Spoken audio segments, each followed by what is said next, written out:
Hello everyone, welcome back to the channel Global Times USA. Please make sure to subscribe and like my videos, because today we are exploring one of the most powerful political moments in Eastern Europe. A story that's shaking the foundations of a long-standing regime and capturing the attention of the entire world. This is Belarus in revolt. Soldiers turn against regime. Lukashenko's grip weakens. Stay with me till the end as we break down every angle, from what's happening on the streets to the hidden battles inside the military and what this means for the future of Belarus. The story of Belarus has always been one of control, silence, and a ruler determined to keep power no matter the cost. But right now, something different is happening. Across the nation, voices once suppressed are echoing louder than ever, and the foundation of Lukashenko's rule is starting to shake. What was once considered impossible is now unfolding in real time. Soldiers, the very people meant to protect the regime, are beginning to turn their backs on it. From the outside, Belarus looks like a country in chaos. The streets of Minsk and other major cities are filled with people demanding change, waving white flags that have become a symbol of resistance. Everywhere there are crowds chanting for freedom, for fair elections, and for the end of dictatorship. The atmosphere is electric, full of both fear and courage. Soldiers stand on street corners, some confused, some defiant, some silent. The government has placed tanks and armored vehicles in the capital to show power, but many of these soldiers now question who they're really protecting, the people or the man in power. As we look closer, inside the regime's walls, the real battle is not on the streets but within the minds of those in uniform. Many soldiers and officers are now facing a moral choice: to follow orders and fire on their own citizens, or to refuse and stand on the side of justice. Reports from sources inside Belarus suggest that units have refused to engage protesters. Some commanders have resigned, others have fled, and many are quietly helping demonstrators.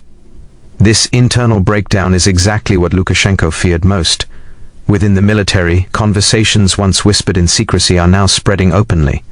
There are videos circulating online of soldiers laying down their weapons, of officers declaring that they can no longer follow illegal orders. Telegram channels are filled with leaks showing police forces losing control and army officers criticizing the leadership. This is no longer just a protest, it's a deep internal rebellion.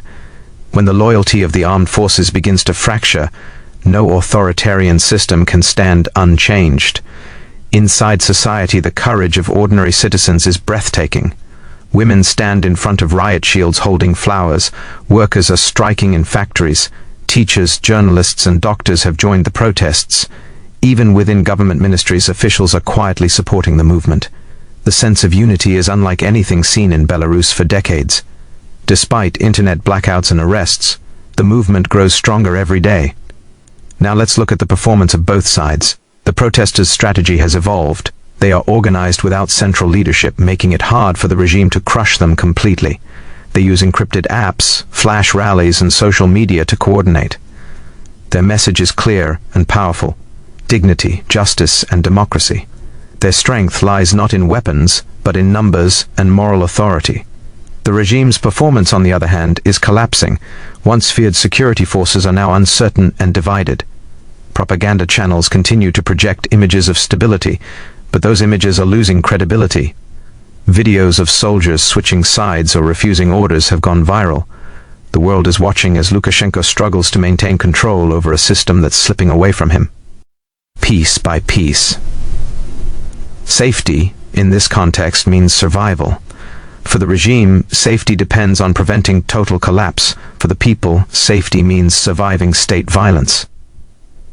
International human rights groups have reported arrests, torture, and disappearances. Yet even under such pressure, protesters return to the streets. The fear barrier is broken. Every act of brutality now fuels greater resistance. The government's safety mechanisms, censorship, intimidation, and force, are failing. The movement's unique strength lies in its diversity and resilience.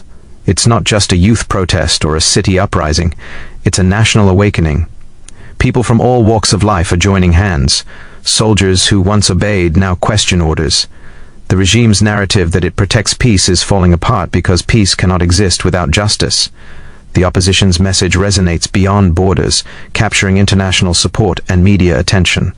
From Warsaw to Washington, from Berlin to Brussels, Belarus has become the symbol of modern defiance, but the price of this revolution is enormous. Every day brings new arrests and losses. Families are separated, lives are shattered, and fear spreads. The economic situation worsens as sanctions tighten and investors flee.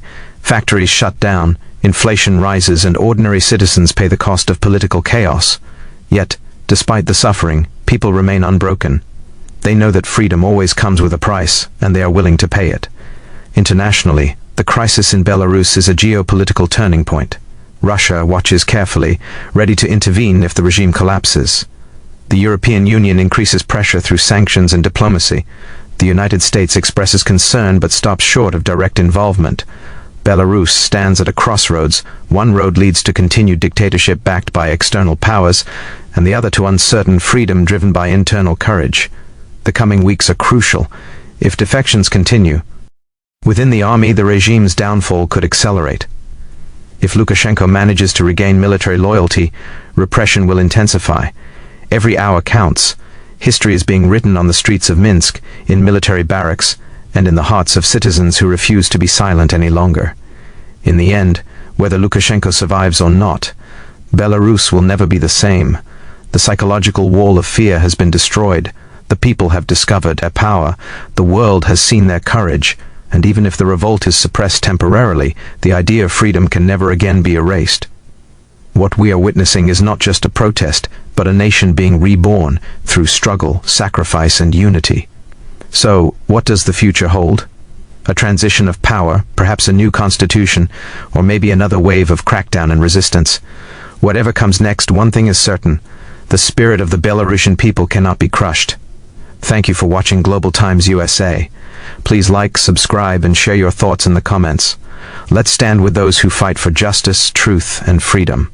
Because the story of Belarus today is a lesson for the entire world.